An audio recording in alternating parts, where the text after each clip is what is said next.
Henry had never been one to dwell on words. He was raised in a world where actions mattered more than feelings, where strategic silence was often more powerful than speaking. And yet, here he was, sitting in Rochester University's study lounge, unable to move on from one single argument. Sophia's words still echoed in his head. I should have never trusted you. Maybe you don't have a place in my life either. He exhaled, flipping the page of his book without actually reading it. He wasn't even sure why he bothered pretending. His mind was nowhere near the molecular biology in front of him. It had been over a week since their fight, and they hadn't spoken since. The worst part wasn't the argument itself. It was the feeling that this time she meant it. That this time she wasn't coming back. Henry had spent the past week telling himself that was for the best, that Sophia's life was her business, and he had no right to be involved in it anymore. Sophia was free to hate him if she wanted. He had made his choices. So had she. And yet, why did it feel like something was missing? The room around him was alive with quiet conversations, a space for men and women like him, legacy students, heirs, and future titans of industry, the kind of people who move through the world with a certainty that it would always belong to them. Henry had been raised to belong in these spaces, but tonight he felt out of place. The study lounge at Rochester University was a grand, mahogany-clad room lined with bookshelves and aged portraits of former scholars. Dim lighting gave the space an intimate but imposing feel, while the faint scent of old books and cigar smoke lingered in the air. It was a space reserved for Rochester's elite, students of legacy, wealth, and carefully cultivated reputations. Soft jazz played in the background, mixing with the rustle of pages, turning in hushed conversations over crystal glasses of whiskey and coffee. Henry sat at his usual spot, an armchair tucked into the corner of the lounge, his gaze fixed absently on the fire crackling. The warmth barely touched the cold unease settling in his chest. He's half listening to the guys around him, their conversation bleeding into white noise. That is, until he hears Moreau? His entire body goes still. His gaze flickers toward the speaker. Daniel Sterling, a wealthy socialite with an overinflated ego and an unhealthy obsession with rumors. Daniel leans back, swirling his drink lazily, a smug grin tugging at his lips. Yeah, heard he snagged himself a real catch for the Debutante Ball. Henry feels a sudden, uneasy clench in his stomach. Another guy laughs, smirking. Please tell me it's not another heiress. Moreau has a type and it's called disaster waiting to happen. Daniel chuckles, nodding. Oh, it's an heiress, all right. Sophia Calloway. Silence. Henry's grip tightens around his glass. He turns slowly to face them, his voice deceptively calm. Come again? Daniel, oblivious to the sudden shift in tension, grins. Sophia Calloway? Senator's granddaughter? Old money? Future political princess? That rings any bells? Apparently, her dear old granddad arranged it himself. Classic dynasty building shit. Another guy raises an eyebrow, amused. Wait, wasn't Moreau dating someone just a few months ago? What happened to that? Daniel smirks, swirling the ice in his drink. Oh, that? He got bored. She got heartbroken. The usual Moreau pattern. Henry exhales slowly, setting his glass down before he crushes it in his hand. Henry pushes himself up from his chair, stalking toward the group without hesitation. He doesn't ask for permission. The entire table quiets. Daniel blinked up at him, startled but still wearing that same smug grin. Harrington, to what do we owe the pleasure? Henry ignores the comment, his voice dangerously steady. What's his angle? He takes the empty seat at their table, his expression unreadable. Daniel shrugs, grinning. Does he need one? She's rich, she's influential, and she's, well, He gestures vaguely. hot. Henry's jaw clenches. That's not what I meant. Daniel, finally sensing the tension, raises an eyebrow. Easy, Harrington. Didn't know you had a stake in this. Henry doesn't answer, because he doesn't know what to say. All he knows is that his chest feels tight, and his blood is boiling in a way it never has before. Daniel smirks slightly. You know, for someone who's not involved, you sure look like you're about to murder someone. Henry exhales sharply, pushing himself up from his seat abruptly. Grabbing his coat, he mutters, I need some air. but he doesn't need air. He needs answers.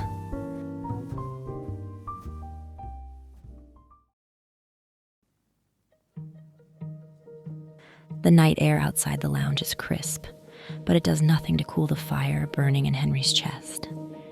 He stalks down the cobblestone paths of Brichester's prestigious courtyard, his mind racing. He knew she came from a world of expectations and arranged futures. But this? Christian Moreau. Moreau wasn't just another wealthy name. He was a calculated opportunist, a predator disguised as a gentleman. Henry had seen the wreckage he left behind. Broken hearts, ruined reputations, whispers of things swept under the rug. The thought of Sophia being next in line unsettled him in a way he couldn't quite define. His hands clenched into fists. Did she even know what she was walking into?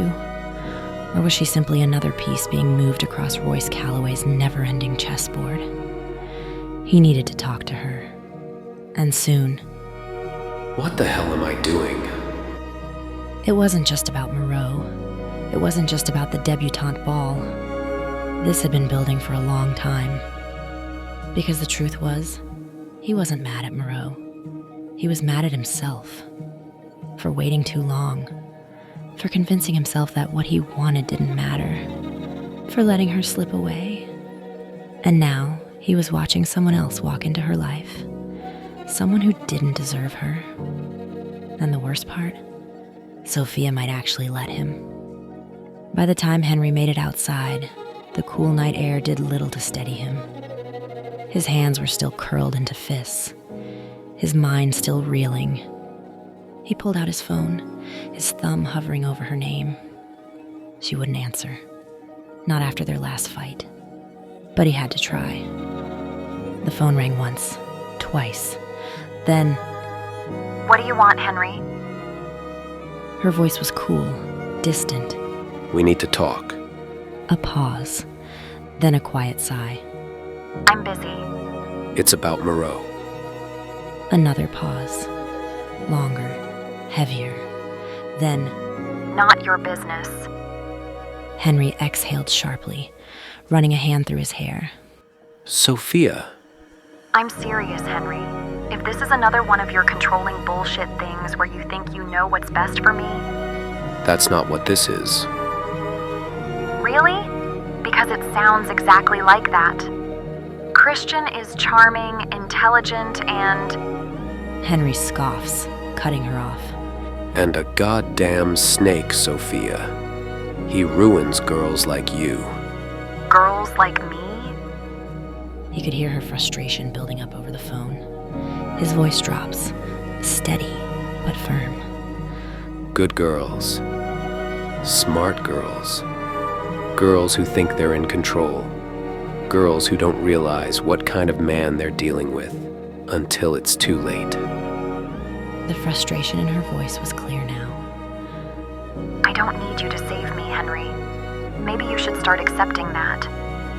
His grip on the phone tightened. And maybe you should start realizing that not everyone is trying to control you, Sophia. Silence. Her voice is cold, sharp. I can take care of myself, Henry. His jaw tightens. I hope to hell that's true. And then the line went dead. Henry stood there, the phone still pressed to his ear, long after the call had ended. His jaw clenched. Fine. If she wasn't going to listen, then he was just going to have to prove it to her. This wasn't over, not even close.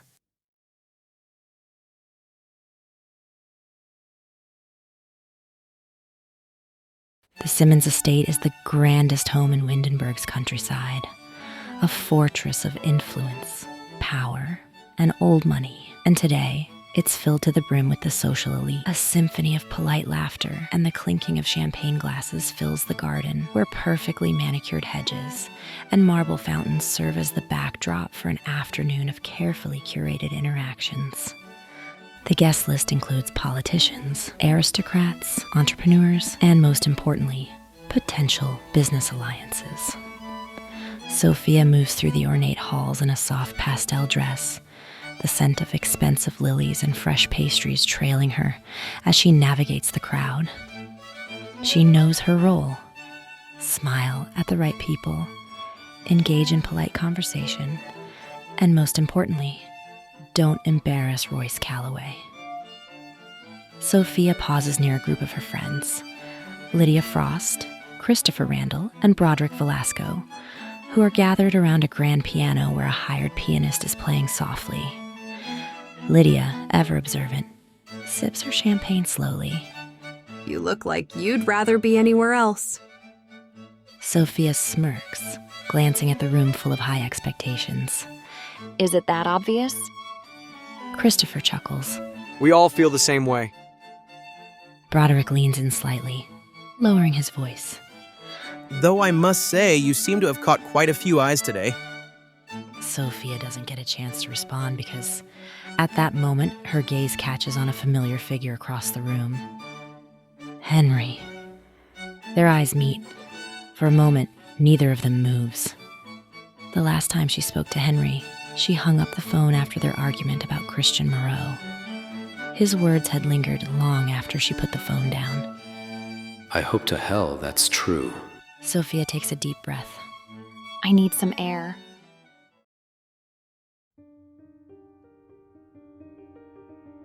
Sophia moves through the garden, sipping champagne and admiring the estate surrounding her. A familiar voice stops her in her tracks. Should have known I'd find you here, princess. Sophia spins around, eyes widening slightly. He stands there in a tailored dark suit, hands in his pockets, watching her with that same infuriating smirk. Sophia, recovering quickly, arches a brow. What are you doing here? Let's see. Wealthy family, high society obligations, and my father being one of the event sponsors. Take a wild guess. She crosses her arms, ignoring the way he looks unfairly good in that suit. And here I thought you had escaped this life. Oh, believe me, Calloway. If I had a choice, I'd be anywhere else. Their eyes hold for a moment, something unspoken hanging between them. I wanted to tell you, but it wasn't my place. The words hit her like ice. Sophia stiffens. Tori. This is about Tori. Oh, I'm sorry, Henry. Were you too busy chartering private jets and being the perfect gentleman to clue me in on the fact that my cousin's entire life is being decided for her?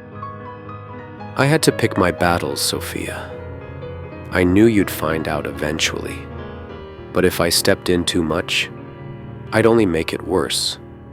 So you just stood by? While Theo did nothing? While Tori got locked away? Henry's eyes darken slightly at that, a flicker of something intense behind them. You think I just stood by? You think I haven't been fighting this from the inside? He takes a step forward, voice lower, more intense. You have no idea what I've been dealing with. I didn't tell you because I was trying to fix it before you got dragged into it too. Oh, right. How noble of you, Henry. Keeping me in the dark because you decided I couldn't handle it. Henry tensed, holding her gaze. No, because I knew you'd react exactly like this. That one stings. Sophia clenches her fists at her sides, her breath coming in sharp, shallow bursts. You don't get to make decisions for me. I wasn't. I was trying to protect you. Henry watches her carefully, his gaze searching hers. Then just as she opens her mouth to say more, a voice interrupts, smooth, amused, and distinctly predatory. I hope I'm not interrupting. The moment Christian Moreau's voice slips into the conversation, Sophia knows she's about to develop a headache. Henry's body tenses beside her. Not enough for the casual onlooker to notice, but Sophia notices.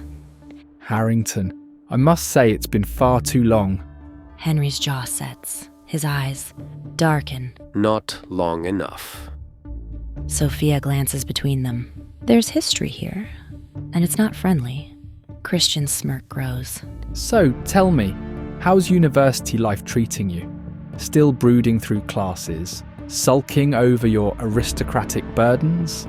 Henry says nothing. His fingers flex. Christian leans slightly towards Sophia, and she knows this is where he starts playing his game. By the way, you looked absolutely ravishing in that blue dress of yours at dinner. He makes a deliberate pause. Too bad our night was cut short. Sophia's eyes narrow. Before she can respond, he keeps going. A shame about my grandfather, though, if not for his enthusiasm. His smirk deepens, his eyes flashing amusement. He's baiting Henry, and he knows it. Who knows where the night could have led? Sophia freezes. Henry stops breathing. The weight of the implication slams into the space between them, thick and suffocating, because that was calculated. He isn't just suggesting that their grandfathers arranged this. He's painting a picture, one where Sophia herself was a willing participant, one where she let it happen. The world seems to slow for just a second, just enough for Henry's fingers to curl into a fist. Then Henry moves. You should watch your mouth, Moreau. Christian chuckles like this is all a game to him. And you should watch your temper, Harrington. A pause then, deliberately glancing at Sophia. I'd hate to think I hit a nerve. Sophia feels something shift in the air. Before Sophia can de-escalate the tension, Sophia! Another voice interrupts their conversation.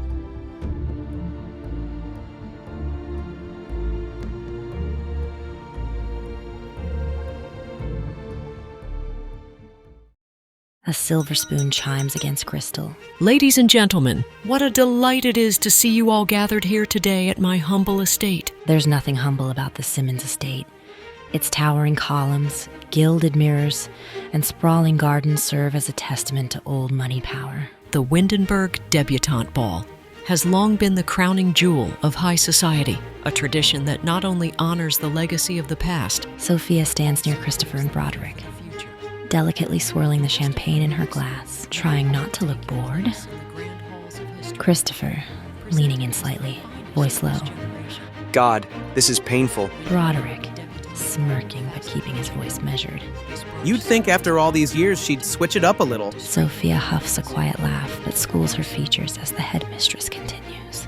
With the Windenburg Debutante Ball fast approaching, this brunch serves as a wonderful opportunity to strengthen alliances and, of course, to finalize your most important decision. She pauses. Choosing your escort. The room stills, all ears now hanging on her words. Across the room, Nicolette Kovalenko lifts a perfectly sculpted brow, exchanging a knowing glance with Lydia Frost. A wonderful opportunity indeed. Lydia, amused, tapping her manicured nails against her glass. I do love a bit of matchmaking chaos. Our sponsors, whom we must extend our greatest gratitude to, understand the importance of this moment. Lord Harrington, Mr. Calloway, Mr. Velasco. Sophia stiffens slightly at the mention of her grandfather. And she isn't the only one. Across the ballroom, Henry shifts his glass in his grip, his jaw ticking slightly. To the debutantes of this season, may they shine brighter than those before them. A chorus of glasses clinking fills the air, but the real maneuvering, it begins now, because every socialite in that room understands. The game has officially begun. The piano begins to play, and the couples take their places in the grand ballroom.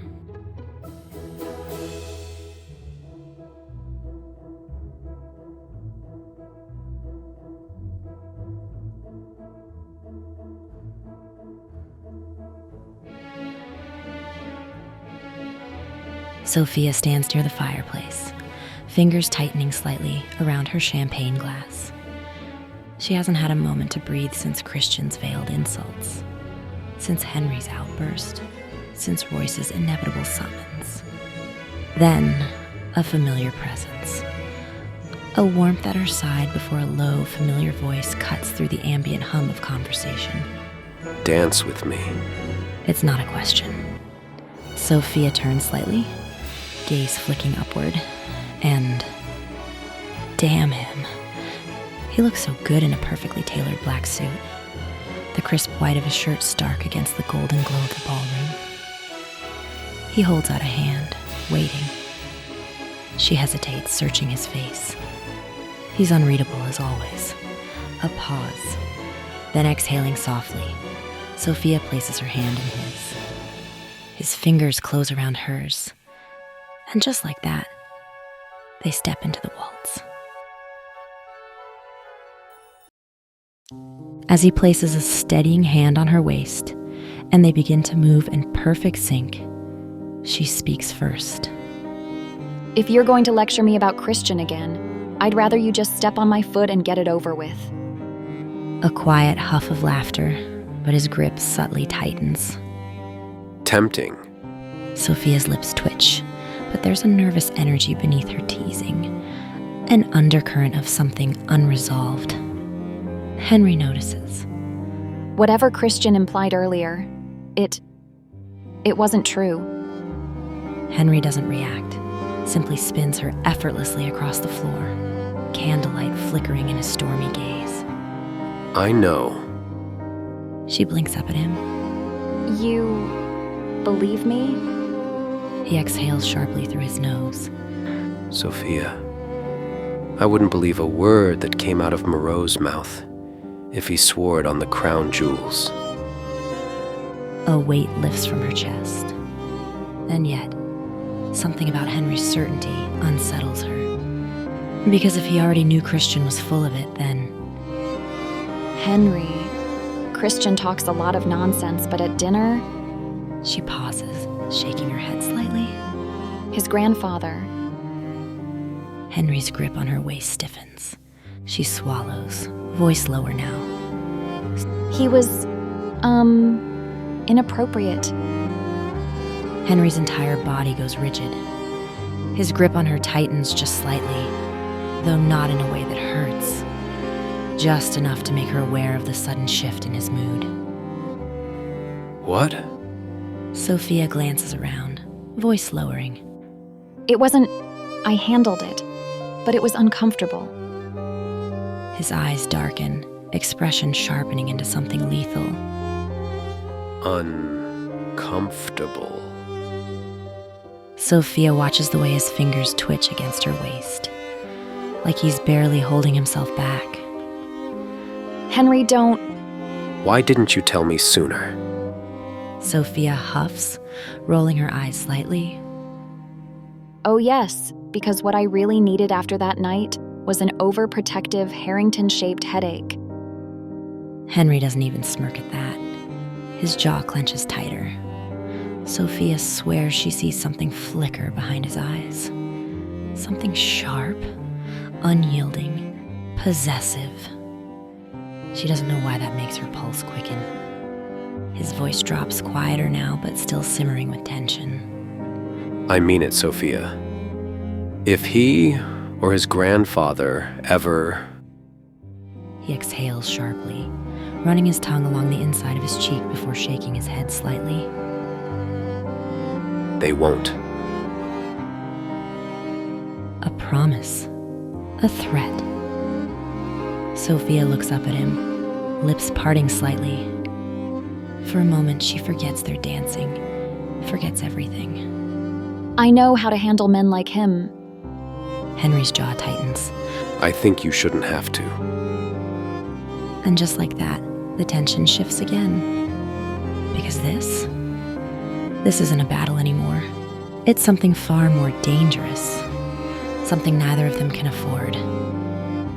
Suddenly, another voice cuts through the music. Christian Moreau. Well, well. Aren't you two a sight? And just like that, the tension snaps. The moment is gone. Henry's grip on Sophia's waist tightens for just a second before he carefully releases her, stepping back. Well, aren't you two a sight? Sophia tenses. Moreau, you're still here. Christian chuckles, unbothered. Now, no need to be uncivilized. I was merely admiring the show. And then he turns his gaze back to Sophia. Though I must admit I am a little jealous, Miss Calloway. I had been hoping for a dance myself. After all, I am your escort. Sophia doesn't even blink. Christian, don't you have someone else to torture? His smirk deepens. Probably, but I choose you. Henry's eyes narrow slightly at that. Christian notices. Of course he does. Christian. His gaze shifts lazily to her, expression all smooth charm. Yes, darling. You're making a scene. My grandfather wouldn't appreciate that. For half a second, his smirk freezes before he recovers. Ah, of course. The senator's little princess knows where her loyalties lie. Sophia lets a slow, sharp smile tug at the corner of her lips. I know where my patience ends too, and you're dangerously close to it. Christian studies her for a moment. Then he leans in slightly, voice dropping just enough to make it intimate. Careful, Calloway. We both know you don't have a choice in who you're being presented with. Your grandfather made sure of that. So unless you want to explain to him why you're wrapped up with Harrington in the middle of the ballroom, I'd suggest you remember your place. Christian. All three of them turn. Juliet Calloway. Christian's smirk twitches, but only for a fraction of a second. He recovers fast, his easy arrogance sliding right back into place. But even he knows Juliet Calloway is not a woman to trifle with. She stands poised, perfectly composed, a vision of effortless grace. I believe my daughter has humored you long enough. Christian's smirk flickers again. A flicker that looks dangerously close to irritation. Still, he masks it well. Mrs. Calloway, always a pleasure. I imagine it is. Sophia nearly chokes on a laugh. Henry tilts his head slightly, as if schooling his expression. Christian's smile tightens, but only slightly. Juliet's gaze shifts to Sophia. Your grandfather will expect you at his table soon. A reminder. Not a scolding, not a direct order, just a fact. Sophia swallows, nodding once. Juliet's gaze lingers a second longer before flicking briefly to Henry. A flicker of something unreadable passes through her expression. Then finally, she looks back at Christian. You'll excuse us. Not a request, a dismissal. For a moment, he does not move, does not react. Then, he exhales softly through his nose, slow and measured, before inclining his head. Of course. His gaze flicks back to Sophia, something knowing lingering behind it. Until later, darling. He does not look at Henry. Juliet sips her champagne, her expression unreadable, before shifting her attention back to Sophia. That was a lovely waltz. Sophia stiffens. Henry's gaze flickers toward Juliet, sharp, searching.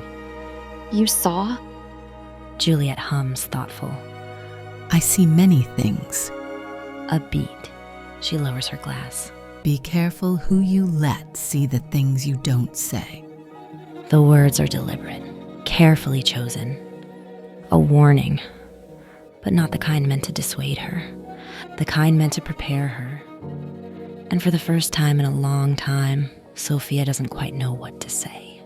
Juliet studies her daughter for a moment longer, then shifts her attention back to Henry. Harrington. Henry straightens slightly, unreadable himself. Juliet tilts her head just so, gaze assessing, and then, almost imperceptibly, she nods. Not approval, not rejection, just acknowledgement. Then seamlessly, she steps past them, slipping back into the crowd as effortlessly as she had arrived. Silence lingers in her absence.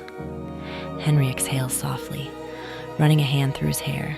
You know, I think your mother just saved me from committing a crime. Sophia exhales a quiet, startled laugh before shaking her head. You and me both. The weight of Juliet's words lingers between them. Sophia looks away. I should go. And across the room, Juliet Calloway lifts her champagne glass to her lips. Her gaze does not follow Christian. It lingers, just for a second, on her daughter. And this time, when she swallows her drink, it burns.